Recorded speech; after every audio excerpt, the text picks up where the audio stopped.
तमाम वक्ता जो यहाँ के रहे होंगे या बाहर से भी जो लोग अन्य जिलों से आए, हमारे साथी गौतम प्रीतम जी, रिंकू जी और अभी जिनको आप सुन रहे थे कॉमरेड मनोज मंजिल को, उन्होंने इस कार्यक्रम की पूरी रूपरेखा को आपके सामने रख दिया है। पूर्व के तमाम लोगों को सुनने का मौका नहीं मिल पाया। कई बार लगता है कि जिसकी बैनर में तस्वीर लग गई, जिसका नाम बहुत बड़ा बड़ा लिख गया हो, केवल उसी को सुनना है। मुझे लग रहा है कि अगर किसी भाषण से ही बदलाव आ जाता तो अभी किसी ने परिचय में मेरे ये बात कही कि हजारों भाषण हमारा फेसबुक और यूट्यूब पर पड़ा हुआ है तो बदलाव आ चुका होता। इसका मतलब यह है कि किसी एक व्यक्ति से या किसी एक व्यक्ति के एक भाषण से या ऐसे किसी एक आयोजन से कोई बहुत बड़ा बदलाव तुरंत नहीं आने वाला।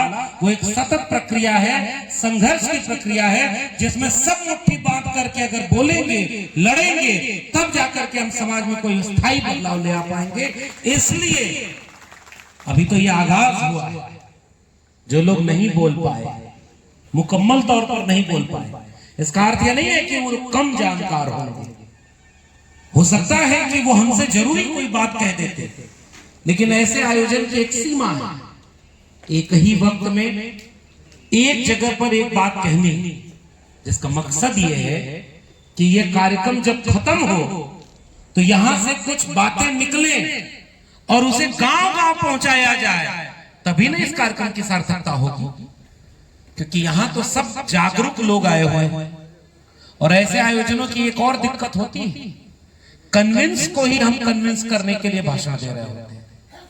अगर आप जागरूक न होते तो ठीक इसी वक्त किसी कथा भागवत वाले पंडाल में होते, कथा सुन रहे होते, शिव चर्चा सुन रहे होते, कहीं और ऐसी जगह होते।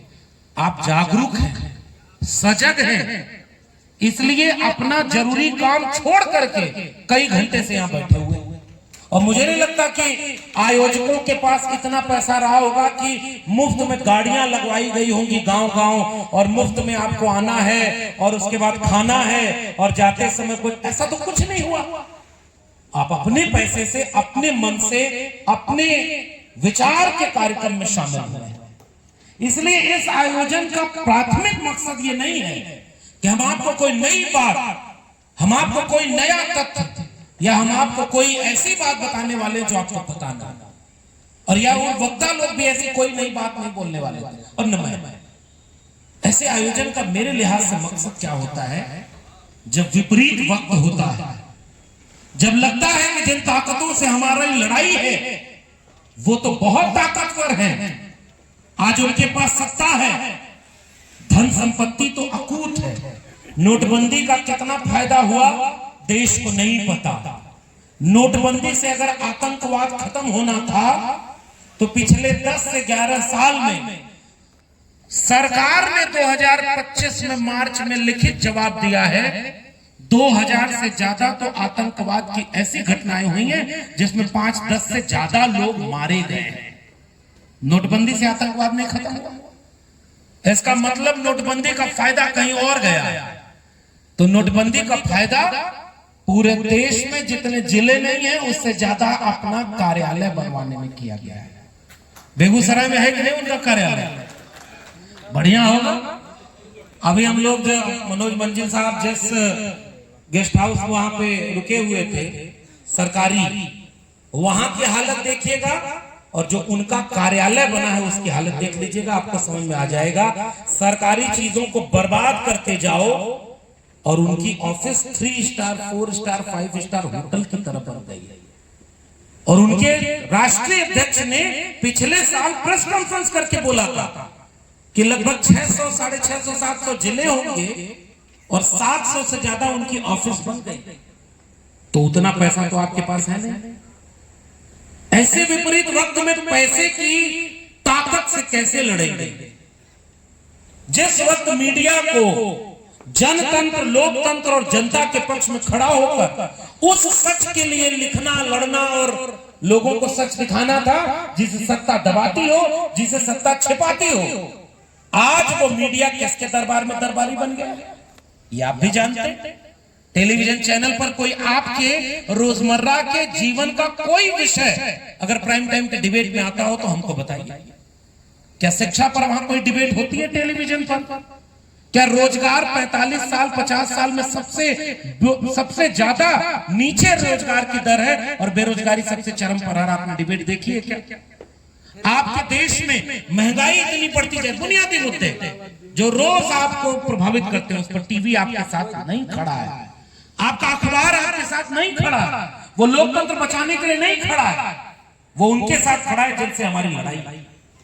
तो आपके पास न पैसा, ना आपके पास मीडिया जो सच की बात दिखाने का दावा करती, और उसके बाद उनके पास नोटबंदी का जो पैसा था केवल ऑफिस में खर्च नहीं हुआ, बहुत पैसा था ना, तो कुछ सांसद विधायक खरीदने में भी खर्च हुआ है, लोगों की सरकार पलटाने में भी खर्च हुआ है, और अपनी सरकार इस बार बैसाखी पर जो चल रही है उन बैसाखियों को मजबूत करने में भी खर्च हुआ है। नायडू से लेकर नीतीश जी तक सबको पता है कि किसकी पार्टी कैसे चल रही है और किसकी सरकार कैसे चल रही है। ऐसे आयोजनों का मकसद यह होता है कि पैसा आपके पास नहीं है जितना उनके पास है, मीडिया अखबार आपके पास नहीं है, सब उनके साथ है। तानाशाही जुल्म ज्यादती इतनी ज्यादा है कि जो बोलेगा उसे जेल में डाल दिया जाएगा, उसके ऊपर फर्जी मुकदमे कर दिए जाएंगे, उसे या तो खरीद लिया जाएगा, अगर बिकेगा नहीं तो डराया जाएगा, जेल के नाम पर, मुकदमों के नाम पर, तब भी नहीं चुप हुआ तो मार दिया जाएगा। बिहार जब भी आता हूं तो बाबू जगदेव याद आते हैं कि पहली पीढ़ी के लोग मारे जाएंगे, दूसरी पीढ़ी के लोग जेल जाएंगे और तीसरी पीढ़ी के लोग राज करेंगे। और आज मैं देखता हूं कि तीनों पीढ़ी सामने हमारे, जेल भी जा रहे हैं, मारे भी जा रहे हैं और राज भी रहा है, और अभी नहीं है लेकिन किसी और रूप में तो है। आज भी बिहार की कुर्सी पर कौन बैठा है जो समाजवाद का सबक लोहिया से, जेपी से सीख कर आया था? वही ना कुर्सी पर बैठे हैं। अभी अटल बिहारी वाजपेयी जी के सपनों का भारत बिहार नहीं बना है। उप मुख्यमंत्री, बयान याद है, अटल बिहारी वाजपेयी जी को सच्ची श्रद्धांजलि तब होगी जब बिहार की कुर्सी पर अपना एक मुख्यमंत्री बैठेगा। यह है बिहार की स्थिति। ऐसे वक्त में जब सारी परिस्थितियां आपके विपरीत चली जाएं, तब ये आयोजन एक दूसरे को हिम्मत देने के लिए होते हैं कि आप विचारों की इस लड़ाई में, संविधान बचाने की इस लड़ाई में, वंचितों शोषितों को हक अधिकार दिलाने की इस लड़ाई में आप अकेले नहीं खड़े हो, इतने लोगों का हुजूम आपके साथ है। ये इस कार्यक्रम की सबसे बड़ी ताकत होती है। ये मेरे हिसाब से आज के आयोजन का एक हिम्मत यहां से लेकर के बाहर जाने का है। इसीलिए इस तरह के आयोजन खत्म नहीं होते कि अभी 4 बजेगा, हमारी बात खत्म हुई, आयोजन खत्म हुआ। नहीं, जो बात रिंकू जी ने जिस खतरे से आगाह किया है बिहार के अंदर, जिस खतरे से आगाह किया गौतम प्रीतम ने और पुराने पहले के तमाम वक्ताओं ने, और बहुत विस्तार से जिस बात को अभी कॉमरेड मनोज मंजिल ने आपके सामने रख दिया है, मैं इन बातों को केवल एक जगह करके उनसे सहमति दर्ज करते हुए आपको थोड़ी सी कुछ बातें इसीलिए कहना चाहता हूं कि जब यह आयोजन खत्म हो, इससे बाहर निकलिएगा, तब असली काम शुरू होगा। मैं अभी बेगूसराय आने के क्रम में गूगल करने बैठ गया कि बेगूसराय के सांसद कौन कौन बने आज तक, और 1951-52 से लेकर 1996 तक कौन सांसद थे बेगूसराय के लोग ज्यादा अच्छे से जानते हैं। मेरे सामने पूरी लिस्ट है। एक आध बार 1996 या 98 में एक बार महतो जी बने हैं, 96 में, 98 में, और बेगूसराय से नहीं, अच्छा, लोकसभा का नाम कुछ और था, लेकिन उसमें ये भी आता रहा 2 लोकसभा, उसके बाद फिर कोई और बनता चला गया। और अभी कौन है 2024 में? नाम नहीं लेना है, काम से आप हरकत से समझ जाएंगे कि कौन आपका प्रतिनिधि है। यहां इस वैचारिक मंच पर अगर हम नाम लेंगे तो बिरसा, फूले, अंबेडकर, पेरियार, जगदेव, कर्पूरी और मंडल का नाम लेंगे और किसी को उसके लायक हम नहीं समझते। लेकिन खतरे से आगाह आपको कराना चाहते हैं, इसलिए इशारों में बात समझ जाइए। जो प्रतिनिधित्व करता है वो संसद भवन में बैठकर क्या काम करता है पता है? किसी भी विपक्ष के सांसद को जब बोलने के लिए खड़ा होता है तो जैसे नहीं, कुछ लोग होते हैं खेलब न खेले दे खेलवे बिगाड़ब, ट्रोल, आजकल सोशल मीडिया पर एक शब्द चलता है ट्रोल करना। इस कार्यक्रम को छेड़ो, जैसे कार्यक्रम होने वाला है तो विजय पासवान जी के बारे में अफवाह फैला दो पूरे बेगूसराय में, अरे वो तो ठीक आदमी नहीं है, अरे वो तो गड़बड़ है।